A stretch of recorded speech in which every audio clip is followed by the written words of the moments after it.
check. Okay.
Hey folks, we're going to get started at the top of the hour. I'm just going to wait for that and get ready a little bit.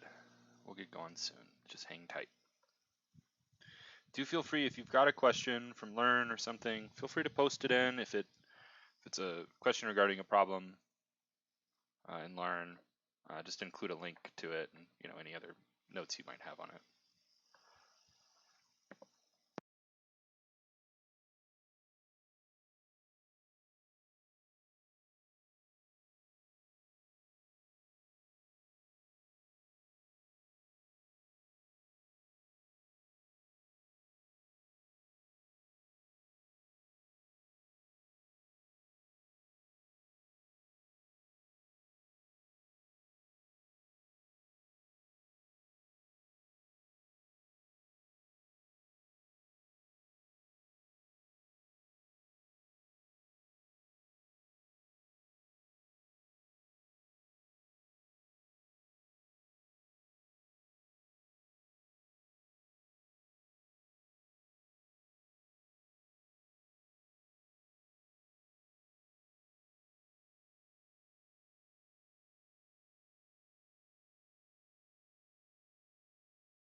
Okay, cool.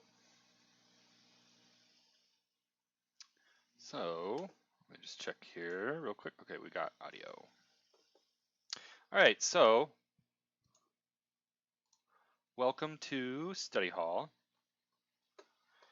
This is a place for you all to bring your questions. If you have any questions regarding the Learn material, any topics that you'd like to discuss. I know I had mentioned a few things in Premium Prep. If you're part of Premium Prep and you had a topic you'd like to discuss that we didn't get a chance to talk about in class, feel free to bring that in here. We can kind of just chat about it. So I'm willing to just cover a concept. If you have a concept that you want to go over or a specific question, feel free to throw that question in Learn. Just a link to the question is helpful. If you give me like instructions on like how to find it in Learn, there's a lot of kind of variables there. So just to make sure that I have the same version, I'm definitely going to see the problem that you're working on in its current form. It is easiest if you just send me a link. So yeah, send me a link, and just if it's the first or second or third problem, and if you have any code you want me to troubleshoot, you can include that. If you have any other questions, you can include that. Or if you just say like, hey, would you just talk about how to solve this because I'm stuck on it, that's fine too. So yeah, that's the first and sort of primary purpose of study halls. And I just want to give folks an opportunity for that. So if I don't see any questions, I'll either go through the material, or I'll go through and talk about problem solving, just solving CodeWars problems. And also, it looks like we've got a question in here. Somebody's asking, can we talk about the .count method? Yeah, we can talk about the .count method. So count, I just got my sanity check right here, just my print hello, which I do just to make sure my environment is up and running and all plugged in. Count is a method for, what's it for? Lists, strings, tuples. I'm not sure if there's I'm not sure if there's a .count for other things. I know it's for lists, strings, and tuples though. So we can look at this string right here. If I want to count, so what count does is any ordered collection, that is to say any collection style data type that retains its order, right? So a list or a tuple or a string. Those are collections of elements, right? In a string, a string is only allowed to have one kind of element, which is a character. And then tuples and lists can have any kind of element. For an example, a set, for example, is not an ordered collection because it doesn't have an index. It doesn't retain its order. We don't think about it as having an order in the same way that a list or a tuple or a string does. So for any data type that can have multiples of the same value, that is ordered, that is indexed, it's kind of all saying the same thing there, different ways of saying the same thing. You can think about, it might hold it might hold some number of a given element, right? So if I want to know how many G's this string has, I could say hello dot count, and then I could count the letter G. Now if we look at hello, obviously there are 0 G's in here. It's a 0 G word. So the element that you intend to count doesn't need to be in there. Obviously an element can be absent, in which case it doesn't show up any times, right? I could count H. Obviously we have one H. We've got one E. How many L's are we gonna have? I mean, big surprise here is gonna be 2, right? Let's say hello, hello, and then let's say I want to count O space H. So I could count a or here I could count a space in a string, right? I could count, oops, O space. So there's going to be one of those. So I could count a substring as well. HELLO. There's going to be 2 hellos.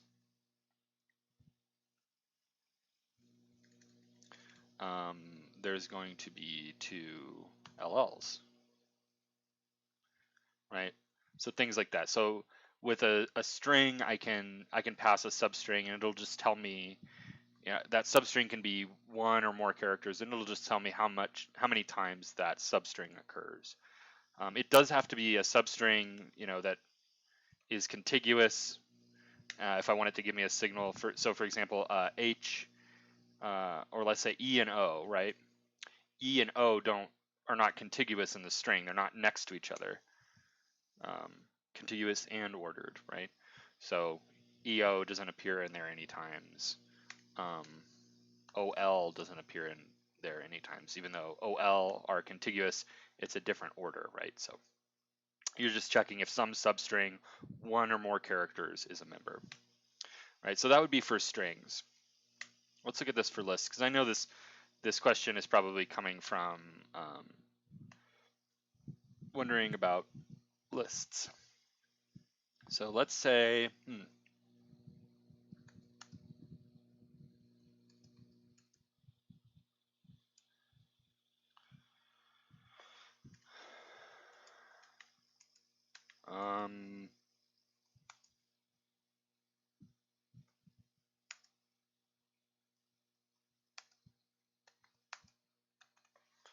okay. So we've got got a little bit of variation in here. So let's look at this for lists. And it's, in all honesty, it's going to be a similar idea. Obviously, a list is a different data type that has different use cases than a string.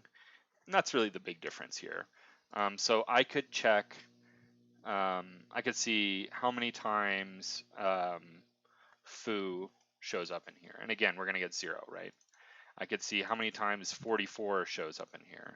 Well, this is a string, so this is going to be interesting, right? So if I check for the string 44, that doesn't show up in here any times, but if I go for the number, the integer 44, that does show up in here.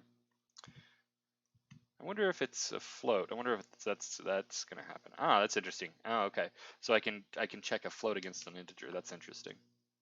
I do not believe that I can do like contiguous elements like I can in a string.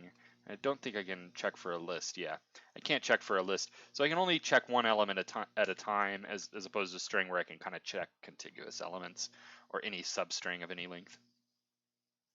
And in this case, I can just check to see how many of a given element might be in there.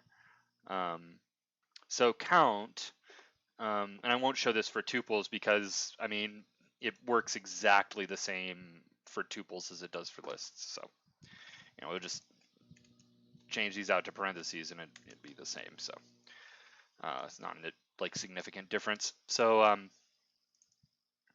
so count is called on an indexed ordered collection type, and you pass it any arbitrary element, provided that that element could exist within that collection type.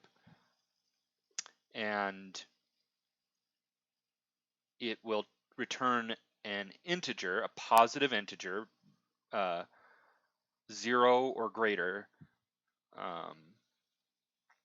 representing how many times the object passed in the parentheses to count appears in the calling object, the list or the string or whatever. So that's what I would say. That'd be my description for count. Let me know if you have any follow-ups for that. I do see somebody posting another question. I'm aware there's about, I think about a 30, maybe more, 30, 40-second delay between like when I say something and when you all hear it, and then there's a little delay before I hear, see your responses in Slack. So I'll leave that there for now. Do feel free to ask any follow-ups about count, and I'll get to them as soon as possible. So I do see another question, which is great. Oops. Let me copy this link, copy link.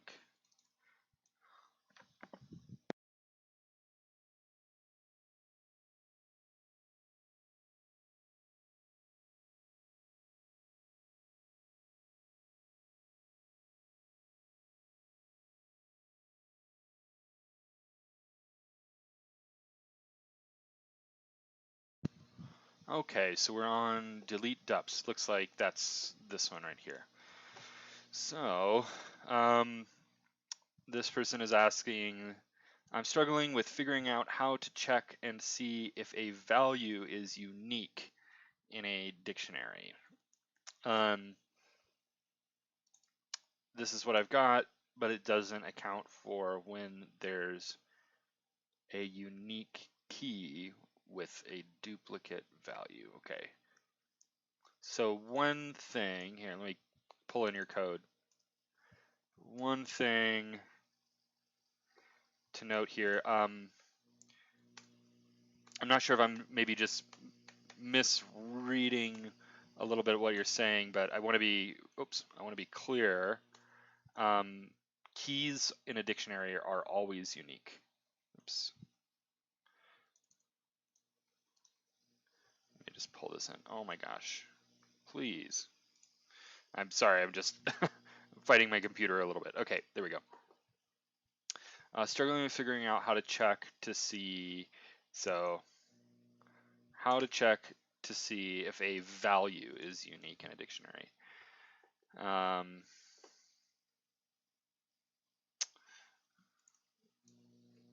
This doesn't account for when there's a unique key with a duplicate value. So the way this is worded, and like I said, I might be misunderstanding this a little bit. You might understand this fully, but when I read this, this sort of the way this is phrased to me sounds like it's leaving the possibility open that there may be non-unique keys. A dictionary cannot have two of the same key. And let's just demonstrate this really quick. I'm just going to do this. D equals, and I know I haven't looked at this code yet, but I'm going to do D equals, we'll say A. Let's shoot, how should I do this? Car, CAX, car. Car is Toyota. I'm gonna do, okay. Back to my original one. Being indecisive, okay, I'm committing to this one. A, we'll do 10, and then we'll do B is, I don't know, 100, and then let's do A again. And then A is gonna be poodle. Okay, so this is valid, but let's look at what happens. It's valid in that when I run it, it doesn't give me an error. This is valid Python. Python's like, yeah, that's, you can do that. It's gonna let me do this. But if I look at this, I get a dictionary with two keys, right? And that's because I have this duplicate key that gets erased by the second occurrence. And it'll always be the most recent occurrence, right? So if 10 was the second one to come into existence, then that will override the prior one. So this will be A equals 10. Okay, cool. So I'm kind of assuming that that was already known, that the behavior was already known, but just in case it wasn't, and just for the benefit of anybody else who might, be learning about dictionaries. I know there's dictionaries, I think it's safe to say, have the most moving parts of the built-in types, the sort of default basic types in Python. So it's worth just kind of going over concepts. And let's look at this. So first of all, I want to understand this problem, and then I'll kind of analyze your code here. I think the objective here is we got to find unique keys. Write a function called DeleteDups. This function should take a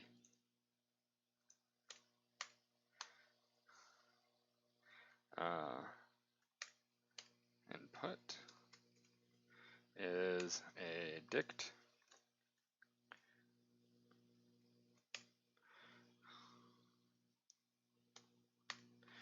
This function should go through the values. Just gonna kind of emphasize that, just so I don't forget it. This function should go through the values. Of course, the dunder means something specific in Python. So why don't I'll do like markdown bold. we go.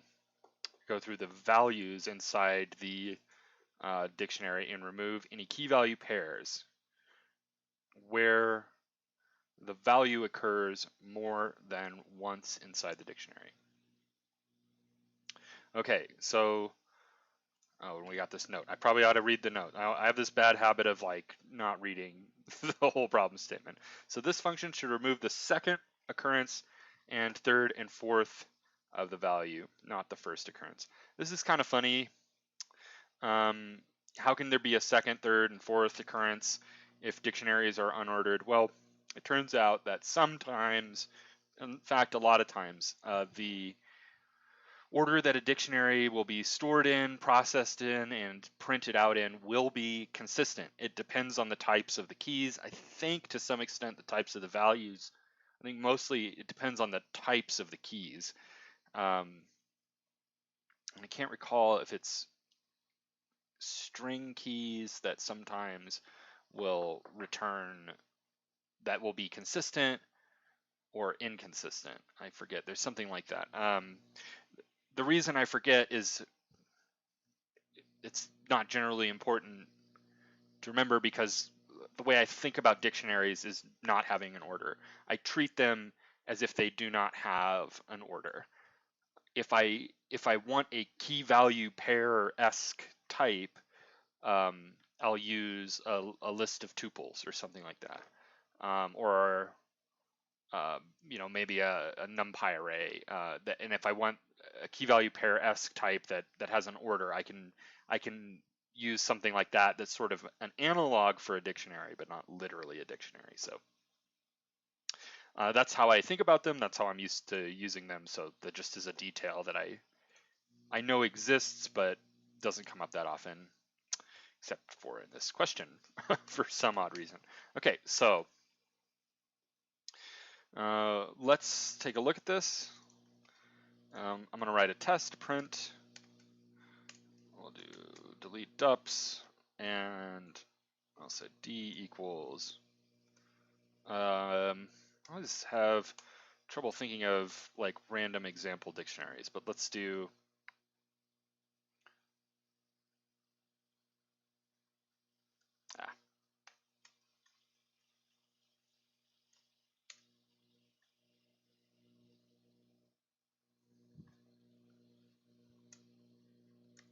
Okay. A, B, C, D, E. And then let's say 10, 20, 30,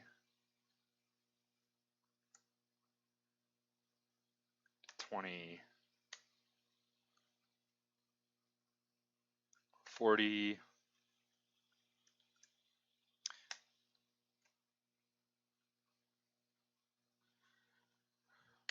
30, 20, 50. Okay. That's E, F, G, H, A, B, C, D, E, F, G, H. So I've got a few 20s lingering in here. So that means I should be getting rid of this one and this one. And actually, why don't I do this? I'll just make a, we'll call this imp, because it's our input dictionary. I'll just call it imp for input. And I'll call this exp for expectation. And rather than doing something weird with the comments here, I'll just delete the ones that I expect to go away. It says 500, I wanted this to say 50. Okay.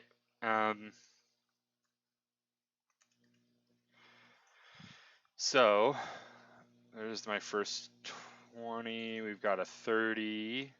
So 30 goes. So 10, 20, 30, 40, 50. A, B, C, E, H. Okay. So what I'm going to say is res for result equals my function call, with imp, and we'll print hello. We'll print res equal to exp. That's going to give me true or false. If they're equal, it'll say true, and that tells me if I see true, it means they're equal. It means my function is passing. If it's false, then it's failing, or it's passing, or it's doing the right thing, and I wrote my test wrong. And then I want to see the result just in case I get a fail. If I get a false, I want to see how it differs, right? Cool. So let's see what this one does. So this says false, and let me just copy this out and see how it differs from our actual dictionary here. So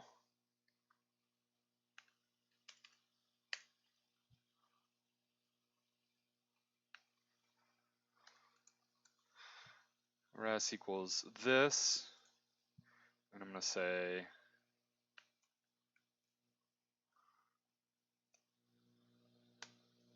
think like that, and we'll do okay, so A, B, C, D, E, F, G, H. So the function in its current state as sent isn't making an alteration, or it isn't returning an altered copy. So let's start working through this. It looks like you're starting a positive accumulation. Positive accumulation means that we start with something empty and add to it. We're adding, positively increasing the size of the accumulator target. A negative accumulation or a reductive accumulation might be something where we could start with the dictionary and reduce its size accordingly. There's multiple ways of doing that. Okay, so we have the return dictionary, which is an empty dictionary. And for the record, I in general, positive accumulators are simpler. Like there's kind of less there's less to manage. They're easier to write. They're easier to read. And they're I think it's safe to say they're usually faster. There's usually a way to optimize them. There's usually no downside to them. Occasionally, a problem has to be solved in a reductive way, or there's a performance difference that is significant enough to justify doing a reductive approach. But yeah, I'm just pointing at this because it's a good thing. I think solving this problem in this way makes a lot of sense. So we start with the empty dictionary, and then we'll say for key in I see. For key in the copy dictionary. So let's print key. And we'll see key is just the key, right? If we iterate directly through a dictionary without doing like dot items, something like that, we're going to get just the keys.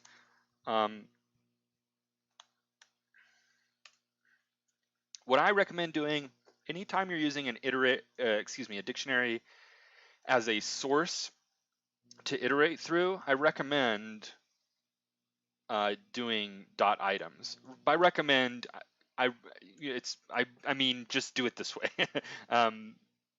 This is almost always preferable, at least for now. At least until someday you'll grow in your understanding, and you'll know when to do this, when to iterate through the keys, or just the keys, or just the values, or both.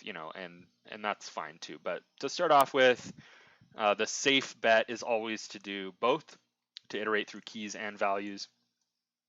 So now if I did something like print, and I'll label the key, I'll say key, key, key, and I'll say value, val, okay, colon. Okay, there we go. Let's see our output. So there's key, val, key, val, key, val. So that gives me my key and my val.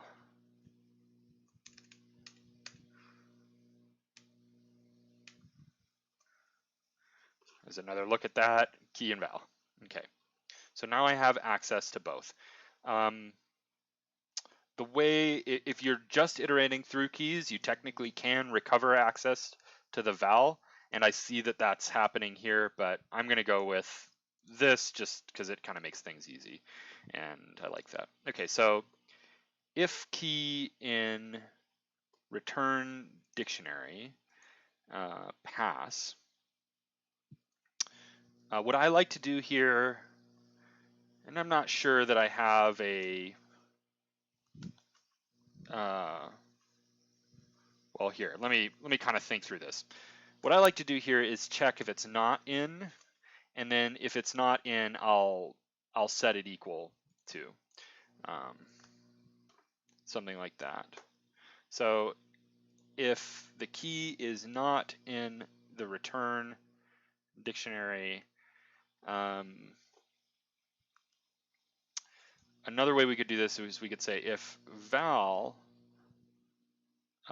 not in return dictionary dot values.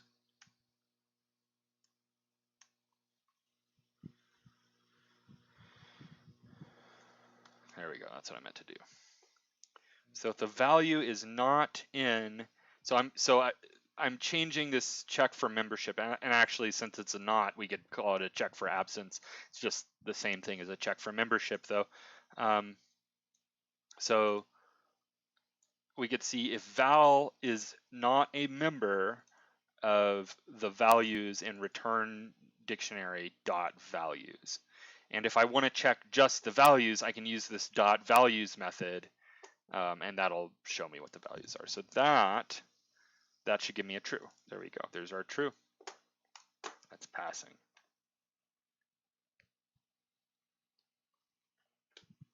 The keys and values stock. Yep. Indeed. Someday you'll go out and meet a nice dictionary, etc., etc.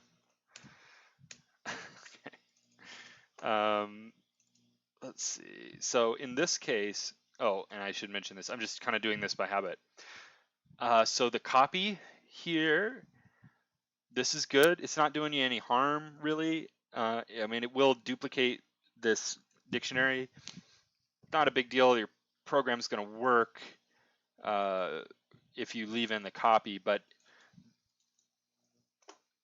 we don't need it because we're not going to alter this dictionary. Now, certainly for a first solution, this is not really a criticism at all, because for a first attempt solution, like, just do everything erring on the safe side. Why not, right? And then get everything working, you know, red, green, refactor kind of approach. Get everything working, just do whatever. Doesn't have to be pretty code, it just has to work. And then you can go back and clean things up. So as part of a cleanup step, I could look at this and say, okay, well, I'm not modifying copy O, so I'll just delete copy O and just use dicto directly. So that'll work as well. And let's just prove that learn thinks this works, or not, you know, potentially not prove that learn thinks it doesn't work. We'll see what learn thinks. Learn thinks it does work, so that's great. All right, good question.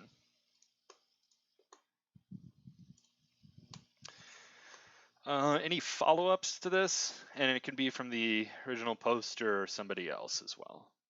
If anybody has any comments or follow-ups, feel free to pop them in.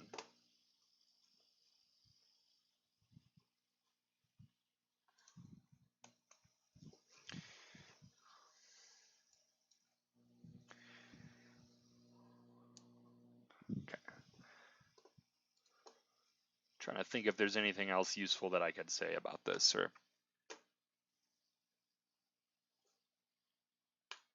and maybe for fun, just for fun,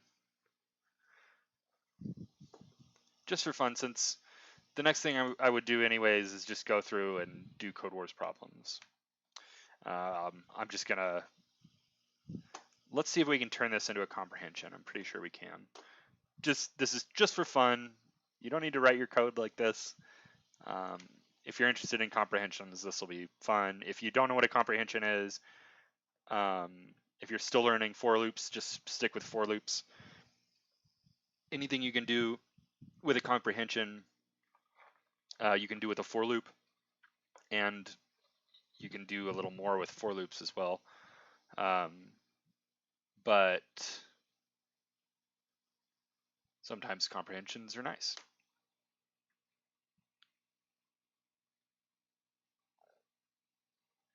Oh yeah, okay, so oh cool, we do have a few follow-ups here. So I'll put the comprehension on hold. I do want to take these we got some good follow-ups here. Somebody's saying, thanks, being able to access the values was really useful. Yes. So yeah, that's a really good thing to remember. Since you're mentioning it, I do want to touch on this, right? Whenever you're working with a dictionary, it's different than other types, other like lists and strings and tuples and things. Because like a list has an index, and an index is sort of analogous to a key, and an index and a key are fairly analogous to each other, and a value in a dictionary and an element in another collection type are fairly analogous to each other. So you can think about a dictionary as a list of values with a key to each value, and a list is a list of values with an index to each value. Whereas a list, the index is automatically assigned based on the number of elements starting at 0, blah, blah, blah. And a dictionary, that key is assigned at runtime or by us, right? Like there has to be some explicit work in assigning that key. It's not implicitly just there. If we don't tell the program what the key is or how to figure out what the key should be, it's not going to work, right? Probably get a syntax error because that's not how dictionaries work. So it's kind of funny because we have this sort of like two parallel things. We have the keys on one side and the values, and the relationship is sort of a one-way relationship where if we know the key, we can recover the value located at that key. If we know a value, there's no mechanism just built into a dictionary that will recover a key that has that value. Also, we don't have a guarantee that that value is exclusive too, right? So when you're working with dictionaries, think, a good question to ask yourself is, okay, do I need, with what I'm about to do with this dictionary, do I need to access the keys? Do I need to access the values? Or do I need to access both? If you're writing a for loop, sort of err on the safe side.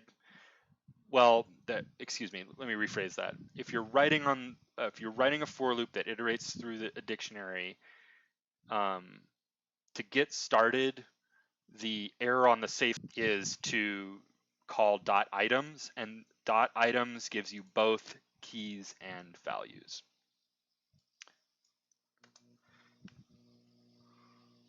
One thing here, let me print out dictionary .items, like through values, I get just values. So I did want to touch on that because, yeah, it's a really good rule of thumb, or a really good, how would I put it? It's a really good thing to remember. Like, ask yourself, am I dealing with keys, values, or both? Both is items. Items is both. Okay, that's one thing. Next thing, I mentioned red-green refactor casually. There is a what do I call it? A workflow paradigm called test-driven development, a development paradigm called test-driven development. You'll also hear about error-driven development. I use both, and I don't talk about them. I talk about test-driven development in explicit terms sometimes. We don't have like formal material on it because I don't want we don't want to like overload with too many little details here and there. Um, but I think of them both as useful workflow methodologies, right? Like how do I organize a a process around coding itself and problem solving and putting coding projects together, right? So test-driven development tends to get talked about in the context of like kind of project management and maybe even sometimes like team management, agile, and other like more formal workflow methodologies. Um, the way I talk about it though is like kind of on a micro scale. Like I'm just one person trying to write one function at a time, right? And the paradigms that I try to introduce around that are just simple, or I try to make them simple and accessible, but at least um, even if we wouldn't be using the same tools as you might use in like a test-driven development workflow, in a large sense, we're using test-driven development ideas on a micro level. That way, someday when you learn TDD in a formal sense, you'll have the basic ideas down, and it also just makes your life a lot easier. Okay, so how does that relate to red-green refactor? So there's a phrase that you'll hear in talking about test-driven development, which is red-green refactor, and it refers to writing tests and writing the code to pass those tests, right? So in a formal TDD workflow, and that's why I kind of talked about like there's this larger formal topic, and the way I talk about it tends to be in a very small sense, or on a very small scale. And in the larger formal topic, we talk about doing red-green refactor with the test and with the thing that's intended to be tested. So red means you write the test. First, you write the test. So it's typical in most workflows that you start with the tests before you get into the code. And once you start doing that kind of thing, this is why before I even read this code that was sent to me, I built out this little test here, because it doesn't do me much good to like work on this if I can't run it and I don't have some sense of what to expect when it does run, so I'll make an input, I'll make it, I'm breaking it onto the lines, making it nice and clear, making a clear expectation, double checking that work, capturing the result. This true or false thing just gives me an easy, simple signal, tells me if it's passing or not. And then seeing the result helps me troubleshoot. So in formal TDD, red-green refactor is red means you write the test and you make it fail. You ensure the test can fail, because if you write your function and it's wrong and it succeeds, then your test was bad, right? So red means testing the test, right? You want to ensure that your test is actually good. It's actually going to give you a useful signal. So that's your first step, is red. Green means just do whatever. And most of the way that I talk about TDD, we kind of tend to be in the green and refactor stage, mostly in green. And that's mostly where I want you all, if you're a beginner, if you're more a beginner, if you're getting into like more intermediate or advanced stuff, going and refactoring your code, optimizing things, writing comprehensions, doing recursion, doing all the fancy stuff, that's great. I love that stuff. But when you're starting out, when you're first starting out, stay in that green phase. And what green means is do whatever to just get it to pass. Just write code that makes the test pass. That makes all the tests pass. If you have a number of tests, then you can't just say return the right answer for this thing, obviously, so you want to make sure that it's logically sound enough to get the correct answer under the right circumstances. But then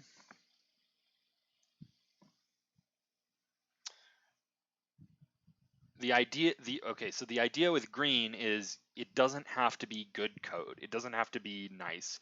It just has to work, right? So when I was talking about, like, you started off with making a copy of this dictionary, that's a good green phase step, right? Just do the safe thing. Like, I know I'm just gonna do this. I don't know if I don't necessarily know how I'm gonna approach this yet. Maybe I'm gonna remove elements from it. Maybe I'm gonna do what you ended up with, something more oriented around a positive accumulator rather than a reductive accumulator. So you didn't end up modifying it. You didn't end up needing to copy it, but that's fine. For a green phase, just write your code in a safe way. It can take up more memory than it ultimately absolutely, has to. It can be slow, it can be clunky, it can be inefficient. It just has to work, right? And then refactor means, okay, now that I have working code, I have proof of concept. Is there anything in here that I think I could improve, right? And that's kind of what I was doing there. Look at that and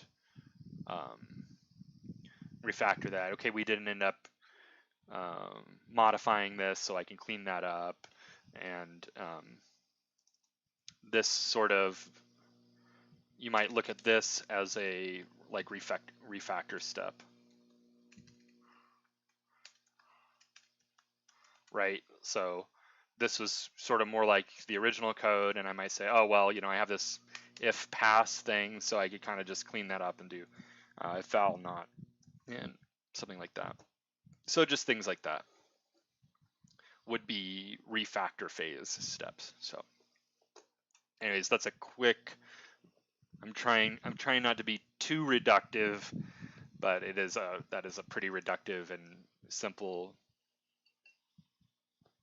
my best attempt at being brief and clear. Cool. And then we got a few more follow-ups. Somebody's saying the solution shows indexing, and they're also saying, never mind, I see what's happening. They're using a list to accumulate, not a dict. So I actually am using a dictionary here. This actually is a dictionary. I think what you're referring to is line 39 here. This is called subscripting. I know, so I'm guilty of this. I will always talk about like indexing into a list. Technically, that's an incorrect term. The correct term is that we subscript into a list and we subscript into a dictionary, right? If you want to draw a distinction, you could say you index into a list and you subscript into a dictionary. If you want to be most technically correct, you subscript into both. So the reason we call it subscripting is we can't index into a dictionary because the dictionary doesn't have indices, but we can. The syntax is called subscription, and what we're saying is dictionary subscript to key, right? So d sub key equals val. And it's very similar to if this were an index in a list. It's just, rather than being a numbered index, it's some key that we're naming or making exist, right? So if I'll give an example here. D equals,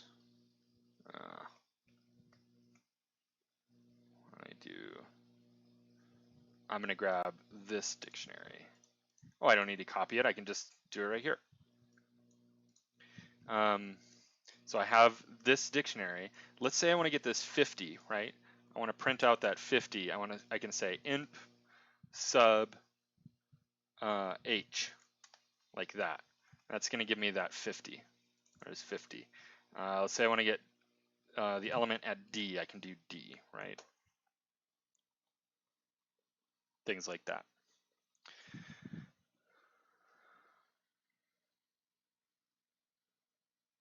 Oh my gosh, you were talking about the learn solution. I'm totally misunderstood.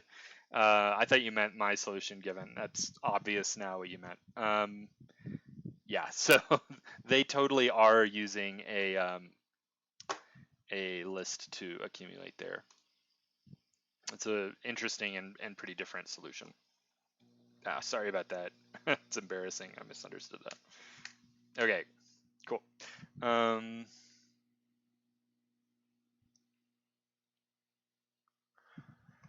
Yeah, somebody's asking, once you're finished answering the questions for this, can you help with a problem from the probability section?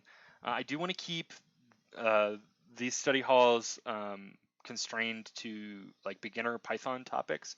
Specifically, we tend to notice that's where the bottleneck is for people passing the TI and in the DSI. And because of that, I want to keep things constrained to Python. If you have a probabilities question, feel free to DM me. I will try to get back to you as soon as possible. I know you sent me a DM too, and I'll reply right after the study hall. I'm sorry to keep you waiting. Yesterday was busy. Please don't be mad. Okay, cool. We've got another one.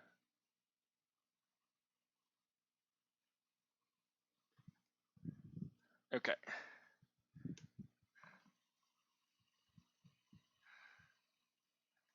Okay, so we've got a couple.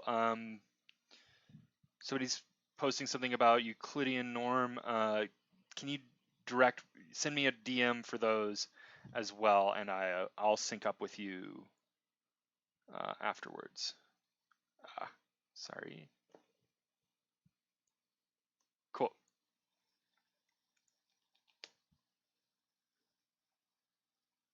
All right. Looks like we're caught up on things. If you've got a question from the Python materials, feel free to throw that in there, and I'll be happy to get to it. I'm going to give you all a second, just kind of wait out the delay. And if I don't see anything in a minute, I will just go through and do Code Wars problems.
Okay, I think that's a little less than a minute. I'm thinking we're good to go.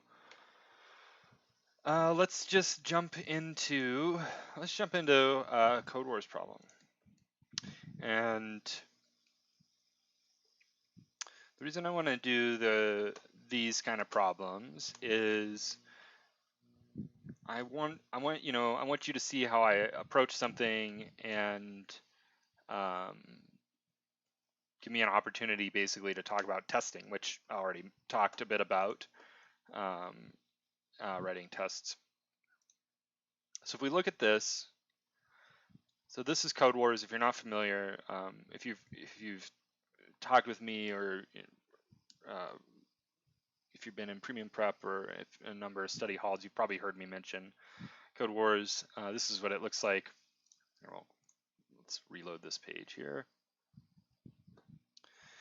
So this is when you sign up and sign in. This is the page that it's going to take you to initially.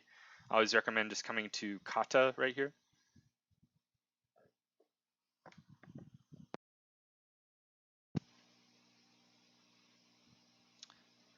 once you're in here, you can select a difficulty. You can do whatever settings you want to do here. I always just go for the difficulty, just choose the difficulty that I want to work on.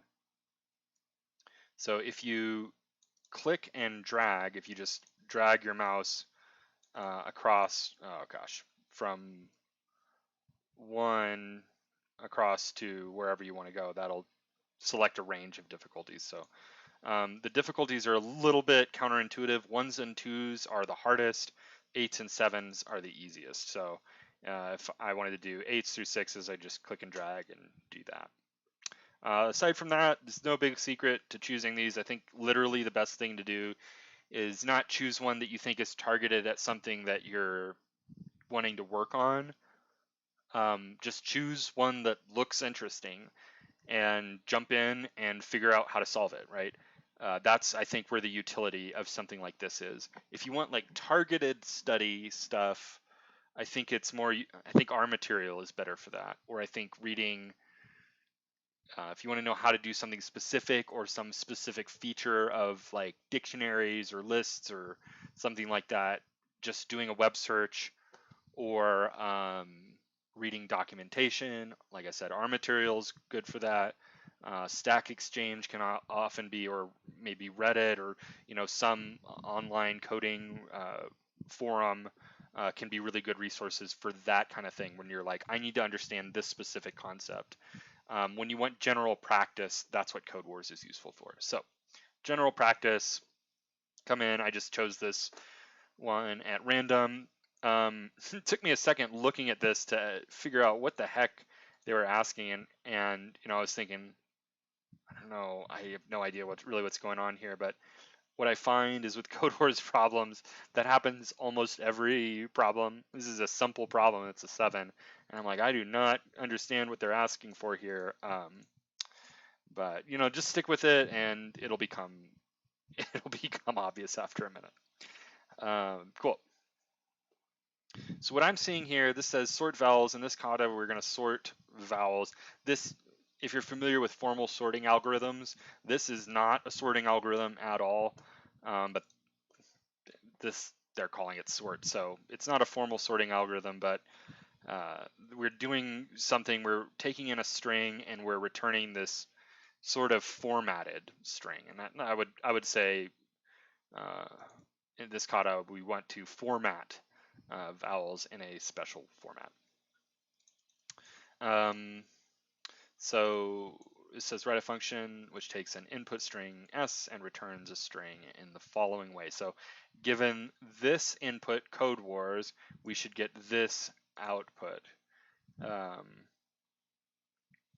I think this is actually, there's a typo here because the input has a capital C and lowercase letters, and this output has all uppercase, all capital letters. So I think that's actually a problem. So I might do something to like I don't know, report it or something. I forget.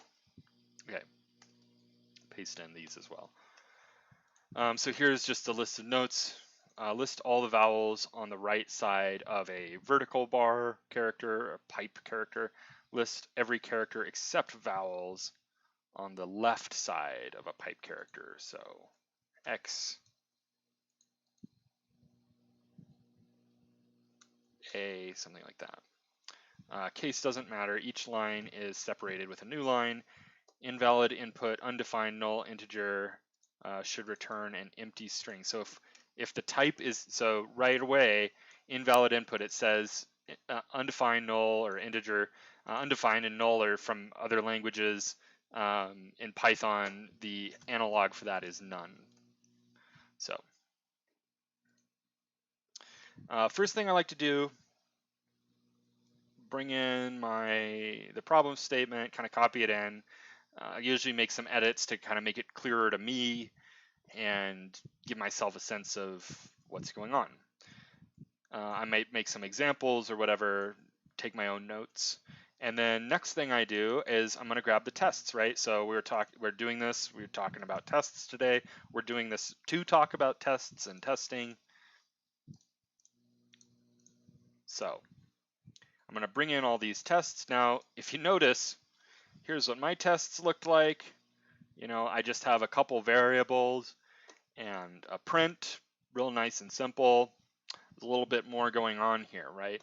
We've got this at test.describe tests def tests at tests.it basic tests def basic tests, right? We've got a function definition and a set of function definition. So this is utilizing a whole testing suite that is built into the Code Wars environment, the whole Code Wars ecosystem in there. But basically, I don't care about any of that. I'm going to turn these into nice, simple, easy to deal with tests. So to build a test, all you need is something that follows the form. Given an input, this function should return. Given this input, this function should return this output, right? That's all it needs to do. That's all the information that it needs. So what I'm going to do here, let me kind of back this out. When I've copied in the tests, what I'm going to do is I'm going to look for any line that's actually calling the function that I'm going to write. And any line that doesn't have that function call in it, I'm just going to delete that. Okay, we're just going to get rid of it. Then these test.assert equals, we don't know what those are. I know what they are, but I don't care. We don't know what those are. We don't care. Doesn't matter. Just delete them for now. Oops. Do that. And we'll replace them. We'll replace the test.assert equals with print. Good old print. Now what we have is just we're printing whatever our function returns and the expectation. So this is a little bit different style of the test. We should just see the information doubled if it's correct. In this case, I think it's going to be easier actually if I do rewrite this to use my exp and res things. So let's see. Let's see if I can do this in a single gigantic go. Let's say we're going to print res equals exp res. Okay, I'll put those down there. I'll move these up above, and then I think well, we've got to get rid of those ending parentheses. Come back to the beginning of the line, and we'll do res, comma, exp. There we go. That's easy.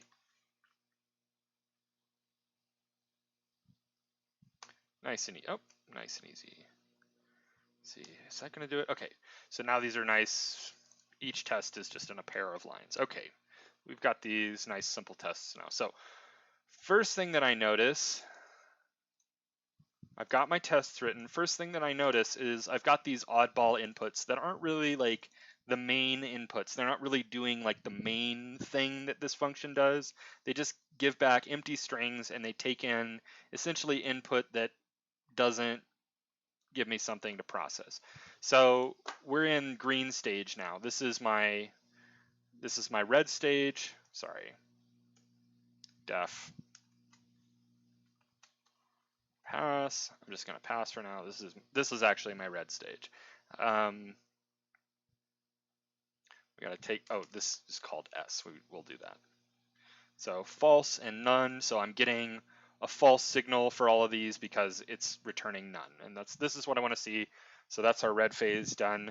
So now I'm going to enter the green phase, and we're just going to write code. It might be a little sloppy, but I'm just going to kind of make safe assumptions, kind of the assumptions that I would encourage you to make, that are just going to do good at being consistent and just getting you to a solution. So that being said, the first thing I notice is these edge cases. I would consider these edge cases. And basically this is, if I get any data type that isn't a string, I can't do the main thing that this function is meant to do. So I'll just return an empty string. So this is easy. I'll just do some type checking. I'll say if type s is not equal to a string, excuse me, str. Yeah. If type S is not a string, then return empty string. We'll just do that. I'll do that on one line just so it's nice and clean. So there's our edge cases settled. I'm gonna run my code, just make sure it works for those two. This says true. It doesn't print anything out. It actually, it does, but since what it's printing out is an empty string, it's printing out a string with 0 characters in it, so it's not printing anything. So that's why you're not seeing anything. But the trues tell me that it's passing, and I actually expect not to see anything afterwards. Okay. So now on to the main body of this. So I think we'll just start an accumulator. I'll say ACC equals empty string, and I'm going to return ACC. I always recommend just doing things this way. That way you can monitor your accumulator. Sometimes you get through your accumulation and you realize, oh, accumulating was only the first step. Now I've got to do something else with the accumulator before I can return it. Sometimes that happens. You can always change your return line. You know what I mean? You can always rewrite something. So just put your return in as soon as you think you're reasonably sure that you know what it's going to be. When you have an accumulator pattern, it's almost always your accumulator target that you're returning. Good rule of thumb. Not by, to be clear, by no means is that always the case, but you know, it happens. Okay, so we'll say for CHNS. So for the character in our string. Now we've just got to append with these weird formatting rules. So I just have to find like some pattern here. And you know what I notice? Every element is the character either followed by or following a vertical bar character, a pipe character. And then in between everything, not at the beginning and not at the end, there's a new line character. So it occurs to me actually that I could make this a list and append to it, and then put in those separators, put in a new line as a separator, join this list back into a string. Join, right? So I could use join and insert these new lines as a separator when we return it, and that'll return the correct string. So I'll treat this as a list accumulator instead of a string accumulator. So for character in S, now let's just check if character is a vowel. So I'll say if ch dot lower in A-E-I-O-U. I don't know what its opinion on Y is. I'm going to guess that Y is not a vowel, but I'll take a note. Since I'm making a guess, sometimes it's useful to just make a guess. But if you do make a guess, it's also useful to take a note like that you made a guess. So I'll just say comment and I'll say maybe Y. Maybe, there we go. Maybe Y.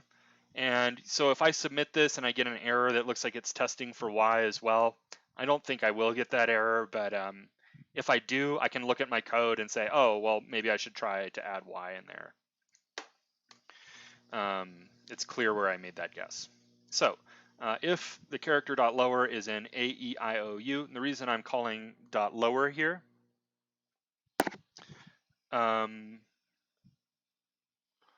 is because the character could be an uppercase character and I'm checking a string with all lowercase letters. We could do this in a different way. We could say if character in A-E-I-O-U, A-E-I-O-U, and include the uppercase, but I don't know, kind of 6 to 1, half a dozen the other. I always like to do lower when I'm doing something like this.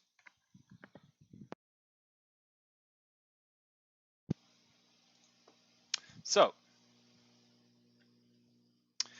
if character dot lower in A-E-I-O-U, then we will ACC dot append, and then I have to append the appropriate pattern, which is, I forget. So if it has a bar in, if it's a vowel, it has a bar in front of it. Okay, so it's going to be bar, and I'll do an F string here, bar ch, like that.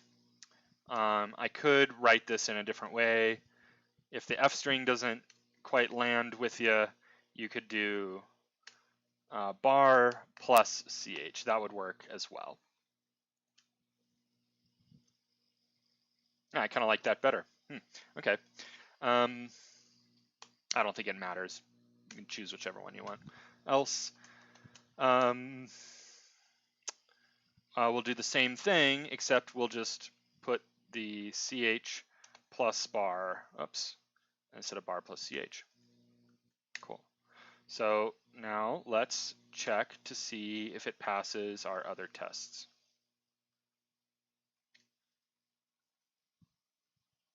Oh, we got a lot of output here. So I've got true and true. So it looks like it's passing all those tests.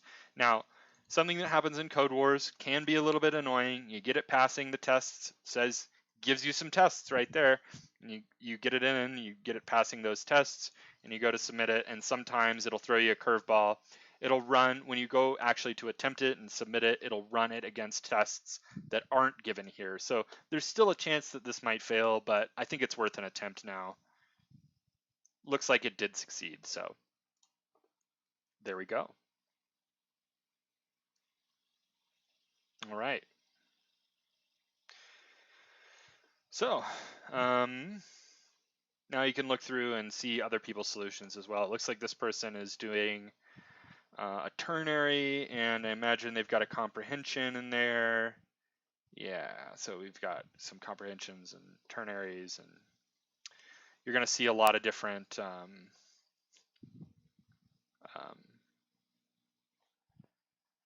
approaches here. So overall, I like Code Wars. It is by far, it is far from a perfect system. I want to point something out here. You will see solutions that are being voted on. You can vote on somebody's solutions. I would not, if you don't know best practices or something, don't vote it up necessarily.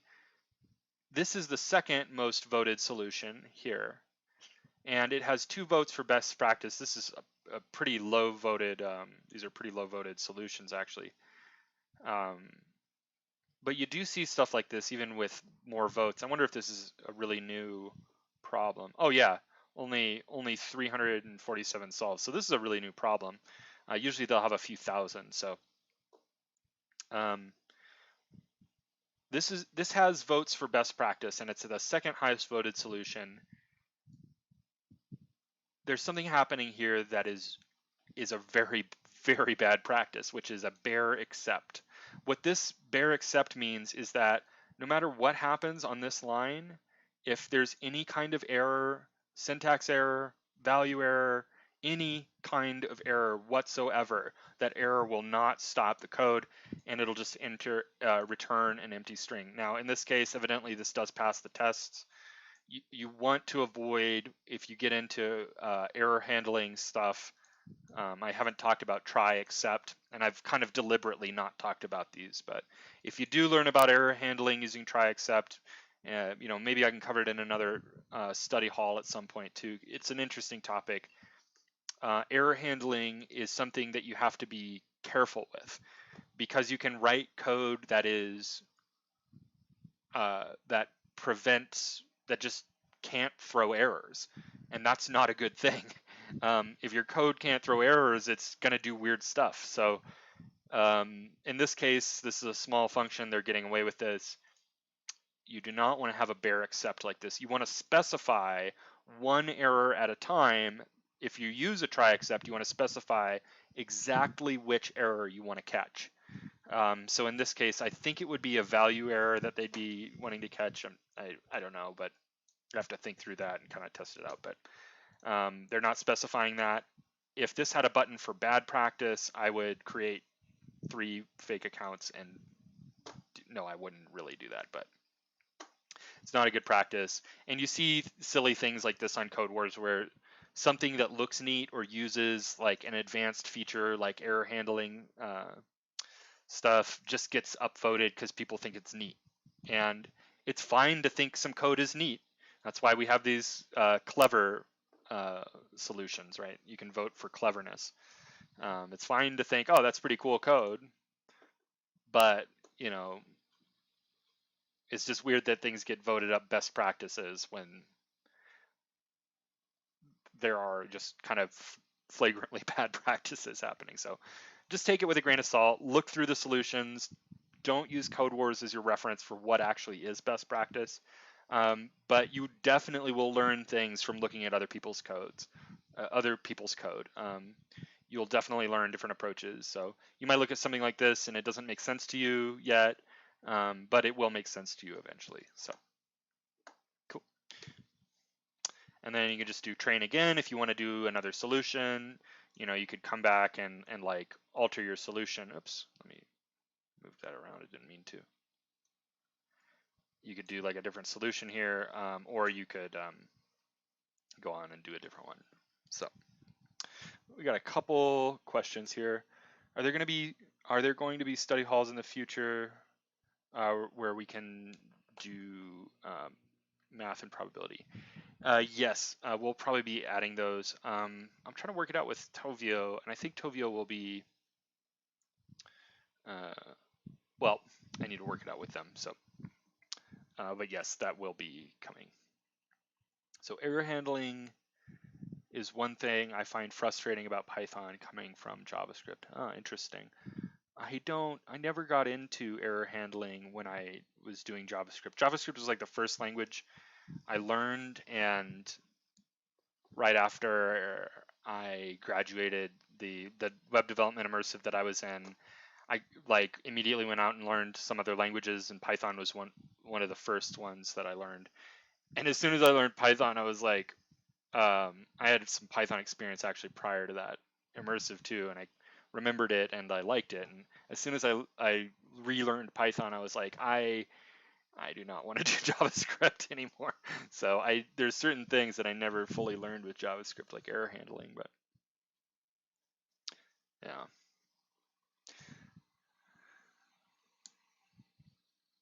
JavaScript will let you get away with a lot of things that Python won't. Yeah, that is true. JavaScript tends to be a pretty permissive language, whereas Python tends to be pretty opinionated and restrictive.